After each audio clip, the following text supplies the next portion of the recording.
Good morning, everybody, and welcome to Everything Belize. I'm your host, Johnny Belize, and I'm joined today with Shawn Mcgowan, who was once formerly of New Jersey. Shawn, good morning. Good morning. So what parts of Jersey were you from? So I was born and raised in Trenton, and then spent most of my time down south, moved to Tabernacle and stuff once I started working. So let's talk about your decision. How did this whole Belize expat things, how did this all come about? So ever since I was young, I wanted out of New Jersey. You know, there's some nice places in New Jersey, but all in all, I wanted something more tropical. And 20, 30 years ago, I was probably looking at Florida and Gulf Coast area, and prices started rising. Started looking at Costa Rica, but a lot of that is geared towards the Pacific side rather than the Caribbean side. I really like the Caribbean, so I've been to some islands like Aruba, St. Lucia, Puerto Rico. So looking at where I want to live, Belize kind of seemed to tick all the boxes. So I started taking a couple vacations here, and I just really fell in love with the place. It fit so well. English is the primary language. The money conversion is so simple. Um, Being able to own land here is very simple. So it all works out, and I fell in love with the place, the people, the culture, the food. So just really, really checked all my boxes. So you two also have a YouTube channel, Shawn and Belize, which I think is great. I think a lot of videos. The last one, the scooter ride, was pretty cool. You know, just watching you bump around. But yeah, it's pretty fun. I started that kind of just a way to keep connected with family and everything. But I started putting some information about moving to Belize, and I also have on there really cool things to go and see, whether you're coming on vacation or thinking about moving here or just want to see some cool stuff. I just try and put it out there, and when people request stuff, I wanted to be going to a lot more places, but I had a lot of car trouble, and we'll get there. So you obviously you had the opportunity to retire before me and my wife. My wife's now medically retired. I'm still have 4 years. Can't wait to get down there. And you're one of your first sets of videos was the how-to, which I thought was absolutely amazing. How difficult was it to do everything that you had to do? It really wasn't that bad. I didn't put tons of planning into it.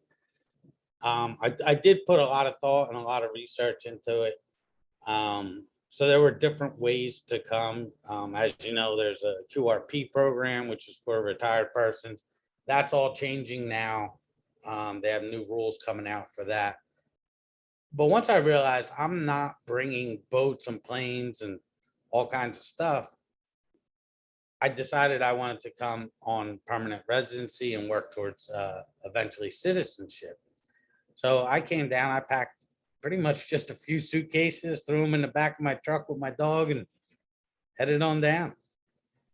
You know, I tell my wife and I tell a lot of people that I met that, when I talk about Belize, your story. And I think one of the most hilarious stories that I've heard you talk about was the time that your car broke down in Belize and that young fella helped you out. Can you share for our audience that quick story? It actually broke down on my way to Belize in Mexico. And I took a route that everyone tells you, don't take the coast, don't drive at night. And I was coming down with someone. We took a crossing that we had to take in Matamoros, which at the time, do not travel warnings all over the place. I had to leave the people I came with because they were having car trouble. Next day, turns out I have car trouble. I'm in the mountains, no tourist areas whatsoever. No one speaks English. And my car was overheating. It's 7 o'clock at night. There's construction going on. So I had to pull over to the side of the road. Thankfully, I speak enough Spanish to get through Mexico. Maybe not to live there, but to get through. and a kid was selling plantain chips, and I told him I needed to save my money for a mechanic. He ended up bringing someone back to me who was just a taxi driver. He's looking at my car and he knew nothing about cars. So he was like, follow me. I'm like, you know a mechanic that's open at 7 p.m. at night around here? And he's like, just follow me. And I was like, I'm either dying on the side of the road or wherever this guy's taking. One way or another, I'm probably going to die tonight. So he took me to the back of this little neighborhood. And when I say the back, it was the last house in the neighborhood and then a ravine down into the mountains and stuff. And you thought that's where your body was going. Yeah, that was it for me. But it was actually a mechanic. To make a long story short, nobody spoke English, although he started watching a YouTube video in English on how to find my thermostat and take it out. And then I called him out. I'm like, you probably all speak English. And then they just started telling me all the curse words they know in English. But he fixed my car, got me back on the road for 500 pesos, which is about $25 US dollars. And definitely a good experience. Everyone was so nice, even in these areas where there's, don't travel. It's horrible. There's so much crime. Everyone was great. So getting here was, although it was a little bit of an adventure because of the route I took and the problems I had, everyone was great. So a lot of people mentioned about, it's obviously your choice if you want to bring your vehicle down or not, but most likely they say no because I guess Belize just doesn't have the technology that they do here in the States and even in Mexico. So how do you think that fared? I mean, now I saw you went and got a moped. So how is it working out? I mean, do you recommend people do it, or? It depends on where you're at and what your vehicle is. So if you're moving like you're planning to go to Ambergris Caye, you obviously can't have a vehicle there, or you can't have a car or truck. So it would be pointless to bring one down. Now, shipping a golf cart to Ambergris Caye or a side-by-side might be a viable option, but you have to have permits in place and approval to bring it before you do. You can find something like that cheaper in America. However, you're going to be taxed and have duty on it when you bring it. So it's going to bring it up to the price that you would have paid here. But you know, you're getting a better quality here. You can find different vehicles like Mahindras and Hiluxes that you can't get in the United States. Hilux though is over $40,000. It's just an indestructible vehicle. I have an older vehicle, so I didn't get killed on duty. It's a 2006 pickup truck, nothing special, no bells and whistles for them to really overcharge me, and I had a great customs broker to help with that. My thing is, I had a vehicle that I felt would be perfect for here. It's 4-wheel drive, 6-cylinder, a locking tonneau cover over a bed that I could bring all my stuff. So it worked out perfect for me. I would suggest if you have an older vehicle, it could work. If you have a new Jeep Wrangler 4-door, you're gonna get taxed on it. It's gonna be almost like buying your own vehicle a second time. So that's something that you have to weigh and decide. So talking about taxes, that's one of the things that I'm sure a lot of people ask. Do you get a tax-free move your first time? I thought I heard that somewhere. Is that not true? No, it's for QRP. You can bring in for 1 year vehicles, boats, airplanes, and household goods for duty free. So how did you decide to go down there? Are you at the QRP? Or what road are you taking? After looking into everything, I decided on permanent residency. At the time, it just makes everything so much easier. If for some reason I saw a business opportunity and wanted to work down here, it's just so much easier. I don't have any plans to work. I don't have any special skills, but if a business opportunity arose and I saw it, I would want to be able to jump on it. It's something you can't necessarily do under QRP. So moving out there, did you purchase land? And if so, where did you buy land at? So I purchased land in Habanero section in which is about 9.5 miles north of San Pedro town. I have 2 properties. After I bought one, there was one next to it that was still for sale. And after I worked tons of overtime on COVID, so let me pick up this piece too. So the plan was to sell the second piece of property I bought.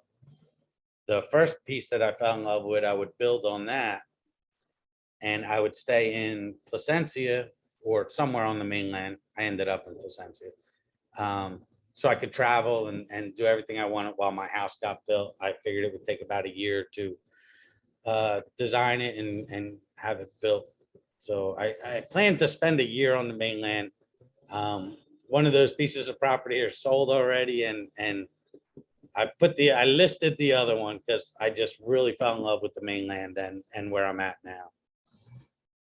So let me ask you this: who was the person, the realtor that you went with, and also did you decide whether you were going to build a stick?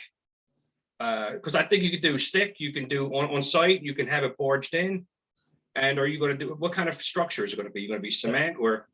So everything was so fluid at the time when I purchased the land. Originally, the plan was to build a Mennonite style wood house, 8 to 9 feet above the ground.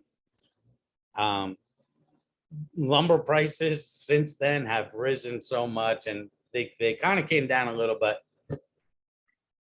it's almost worth it if you're that close to the sea, and from what I'm seeing here, to build with cement.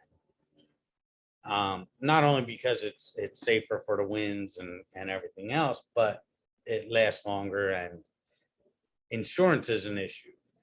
It's very difficult to insure a wood structure, a wood house, and the prices are so much higher than cement. So some options are, if you're building like that here, as you know, you're not going to get a 30-year mortgage like you're used to in America or Canada, where you walk into the bank with nothing and zero money and they just hand you a house and land.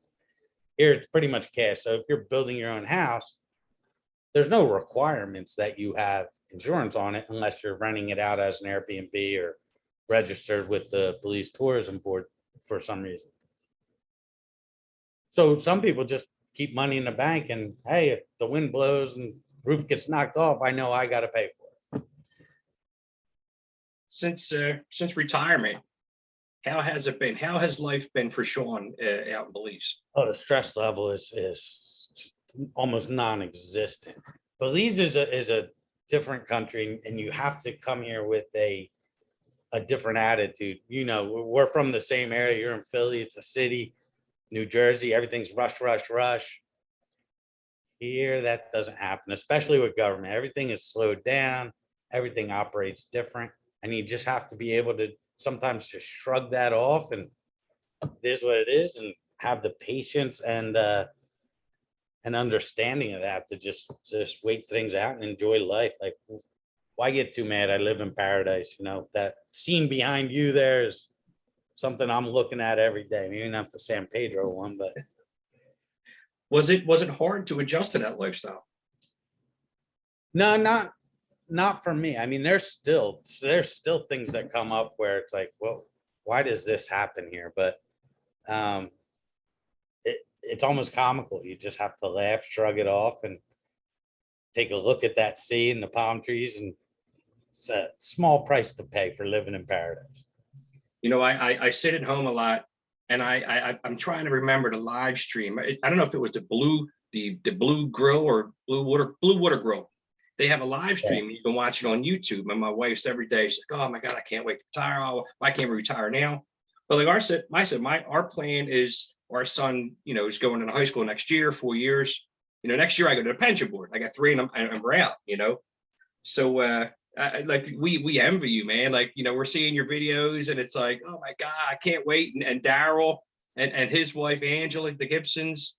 It's just you guys are living a life, dude. You know what I mean? I might say, hey, Shawn, since you have law enforcement experience, can you come to Philly? Let me take over for me. Yeah, I was checking in with Daryl this morning. Yeah, it's funny, you make these connections, and he's in San Pedro right now and I'm down here. The plan was for me to live out there. He would have been my neighbor. But I really just fell in love with it here. It's so easy for me to hop in my truck and go to Belmopan or go to Sleeping Giant, go to Boca Wina, or go check out these waterfalls, drive to Punta Gorda, San Ignacio, and end up home the next day or spend a night somewhere. And I still have everything here that I would have on the island. The reef is just a little bit further for me. So you could have a nice 5-minute boat ride on a speedboat to the reef. Takes me a little bit longer, 30 minutes to an hour, about an hour. So you're living your life. You're retired.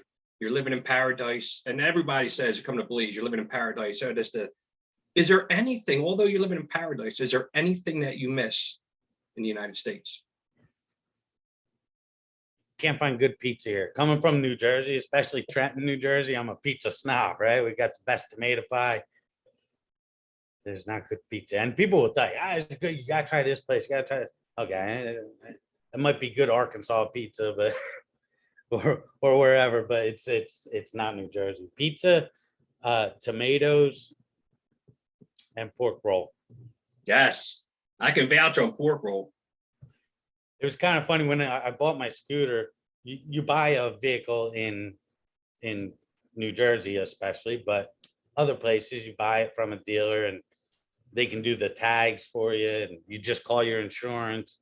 But here, for me to register that vehicle, I only have a certain amount of time, and I have to drive to the capital of my my district, which is over an hour away in a car, but on a scooter, it could be a 3-hour drive on highways, and I didn't want to do that. So because they have to inspect the vehicle and all that. But if I bought it with financing, they would do all that for me. Well, I have to have it like America. So I actually negotiated with them for a half an hour so that they would do it the way I'm used to. And ended up giving me a transferable title like a week later so that I could get it done when transport came to my village. So it's funny. I try and make things work the way I'm used to at home. Some things you can't, some things you absolutely can't, but when you can, there's a lot of play with things down here. You just got to talk to people and make connections, and you can get things worked out. In one of your first videos, I want to bring up again, because I have the same issue. You had the naysayers like, don't come out there, you're gonna come back, blah, blah, blah. Seeing everything like the time of the life that you're having now, and I'm sure your family and friends who were the naysayers that were saying this, seeing what you're doing now, did any of them guys recant their stories? Oh yeah, they see the life I'm living. They're like, you did a good job. Like a lot of the naysayers, you go on these Facebook groups and everyone says rent for a year. And I get that part of it, because if you invest in a house, it's real easy to buy a house here. It's real easy to buy land and have a house built. It's not as easy to sell a house. So selling land's one thing. Selling an actual house can take time, because you built that house or you bought the house because you love it. It might not be what somebody else wants, and you might not have the value in it that you think you're going to have. So my plan coming here was to build a house eventually, right? But I'm trying to get in a mindset where renting is a good option. I live in a little shack now because it was temporary. I always call it a shack. It's a very small house. I will put out a video once I move, because right now everything's out. I'm actually moving into a more modern apartment because I decided renting isn't bad. Things break down here. The salt water just kills everything. So let it be someone else's problem.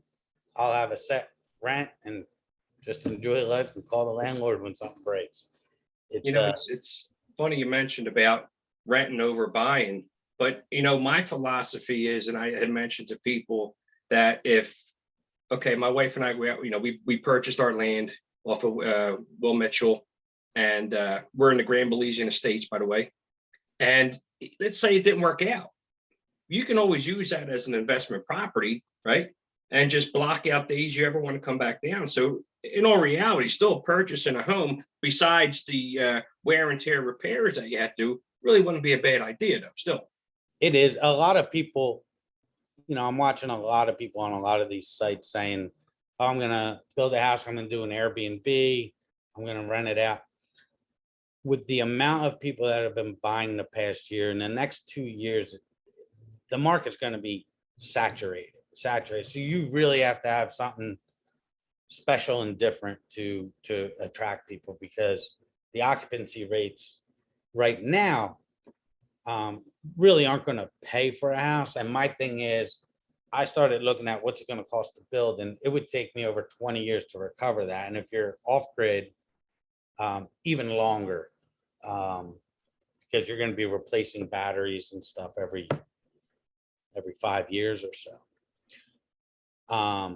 You have a young kid, and it's now you have this land, and if you build now, you have something to leave him, right? So in that way, it's good.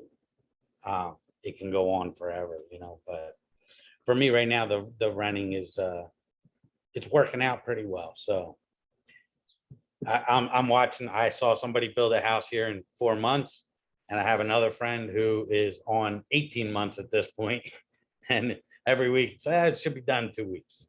So it's really interesting to see the different builds go on now that you're actually living here. I had to throw this out, and not against you, but some of the, like when I joined that expats page, and there was it threw me back that there was a lot of negativity, and I'm not going to throw names out on this website or on this video, but and a lot of these people are like, they're not the native people of Belize. Well, what's going on out there? There's a couple different things. And I think part of it is you get some people who come here, they got their little piece of paradise. They don't want anyone else coming, so they're going to try and discourage people from actually making a move and staying here. Right. I see people complaining in San Pedro about, oh, great, somebody's buying property. There's more properties for sale. People are going to turn down trees of our beautiful island. Okay, well, you got your piece though, right? These are people who live there. You got your piece. You tore down your trees, but don't want anyone else. So that's one factor is once you get here, and it's they call it the jewel. You want to protect your jewel. You don't want anyone else coming and crowding you. But so that's people don't. You do see that from time to time, but there are just miserable people in the world. What one thing though, that speaking with the people I purchased from what I understand, there's an agreement with the country of Belize that there has to remain a certain percentage to remain at its natural state. So absolutely. And that's one thing. Belize is like the exact same size and almost shape of New Jersey. New Jersey, I think, has over 9 million people. Belize has about 400,000.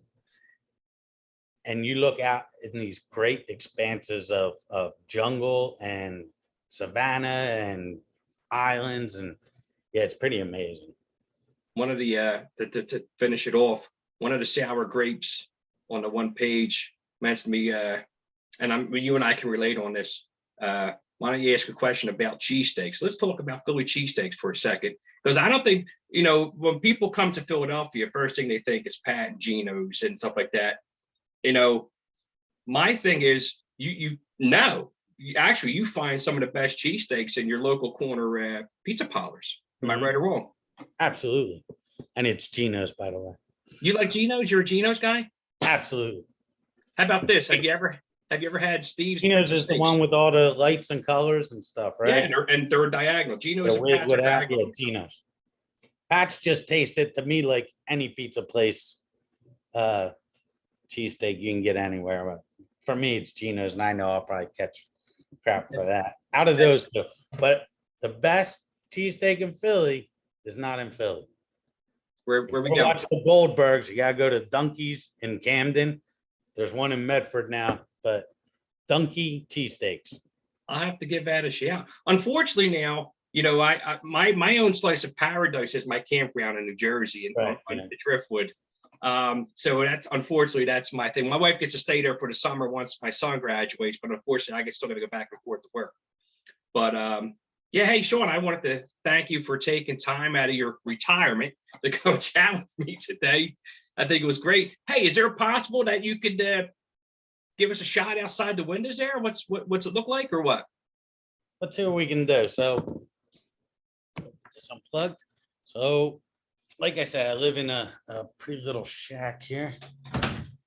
And I got the gardeners here today. I have a nice veranda, and you'll see out here. I don't live on the beach. I'm just off the beach. Very, very cool.